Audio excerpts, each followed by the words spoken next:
बाबा भोलेनाथ के सभी भक्तों को हर हर महादेव। यह कहानी श्री केदारनाथ जी के ऊपर से बनाई गई है। इस कहानी को पूरा देखें। आज हम जानते हैं पंच केदार का इतिहास। महाभारत का युद्ध समाप्त हो चुका था। युधिष्ठिर अपने 4 भाइयों के साथ श्री कृष्ण से मिलने गए।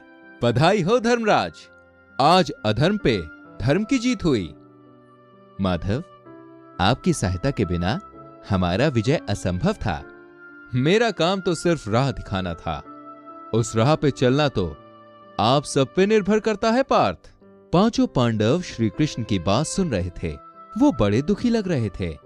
आप सब इतने चिंतित क्यों हैं? क्या हुआ? देवकी नंदन, हमने अपने ही भाइयों की हत्या की है। हम सभी को इस बात का खेद है। हाँ माधव, अब आप ही कोई उपाय बताइए।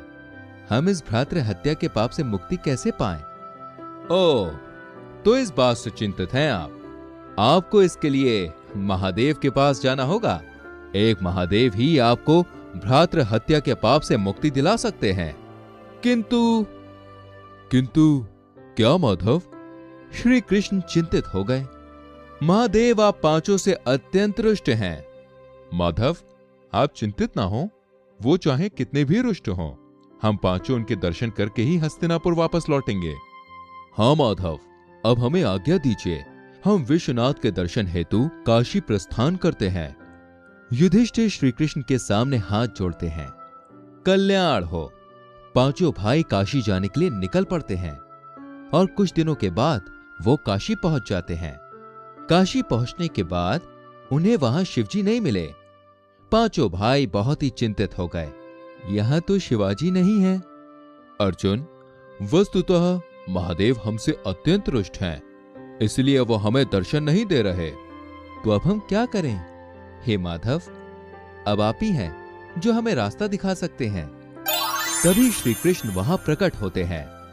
पार्थ, मैंने पहले भी कहा था कि महादेव आपसे अत्यंत रुष्ट हैं और इसलिए वो आपको प्रत्यक्ष दर्शन नहीं देना चाहते।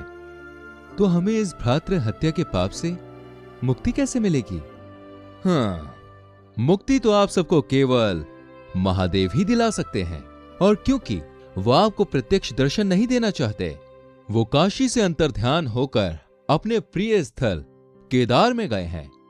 अगर आपको उनके प्रत्यक्ष दर्शन करने हैं तो आपको केदार क्षेत्र में जाना होगा। उचित है, उनके दर्शन करने के लिए हमें कितना भी दूर क्यों न जाना पड़े, हम जाएंगे और मुक्ति पाकर ही वापस लौटेंगे। कल्याण हो। श्री कृष्ण वहां से अदृश्य हो जाते हैं।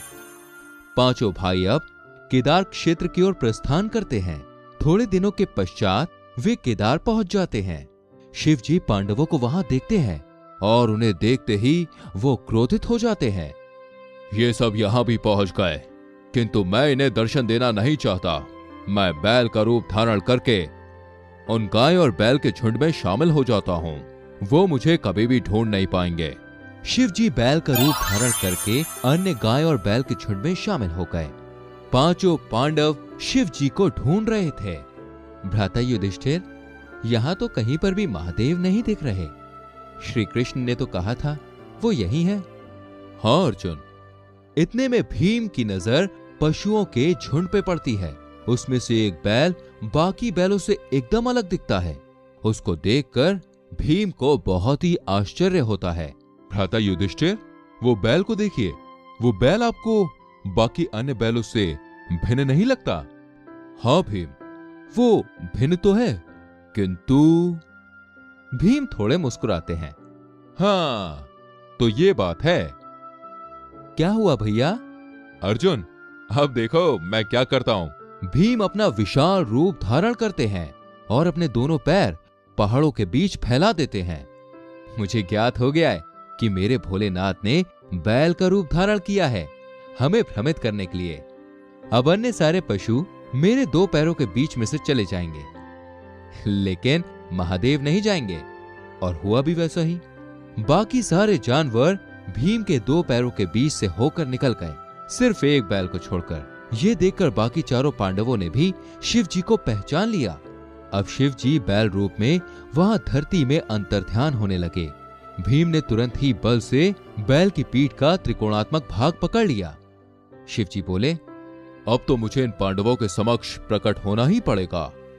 शिवजी अपने वास्तविक रूप में आते हैं और भीम भी। पांचों पांडव शिवजी के समक्ष नतमस्तक खड़े रहते हैं। मैं आपकी भक्ति और दृढ़ निश्चय को देखकर प्रसन्न हुआ। मैं तुम पांचों को भ्रातृ हत्या के पाप से मुक्त करता हूं। आपको कोटि कोटि वंदन महादेव। आपके प्रत्यक्ष दर्शन पाकर और भ्रातृ हत्या के पाप से मुक्ति पाकर हम पांडव धन्य हुए। तभी श्री कृष्ण वहां प्रकट होते हैं।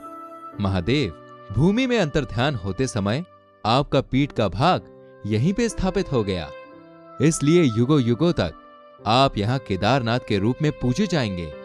आपके धड़ से ऊपर का भाग काठमांडू में प्रकट हुआ, इसलिए आप वहां पे पशुपति नाथ के रूप में पूजे जाएंगे।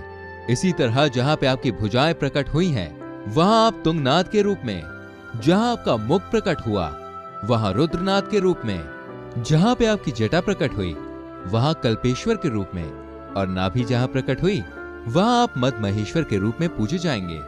इस वजह से दोस्तों, आज भी इन चारों स्थानों के सहित श्री केदारनाथ को पंच केदार भी कहा जाता है। अच्छी लगी वीडियो तो जल्दी से वीडियो को लाइक करें, शेयर करें और ऐसी और वीडियोस को देखने के लिए चैनल को सब्सक्राइब करके बेल आइकन प्रेस करें ताकि आपसे कोई भी वीडियो मिस ना हो। हम मिलेंगे आपसे अगली वीडियो में। अपना ख्याल रखें। हर हर Mahadev. Like and subscribe my YouTube channel. Thank you.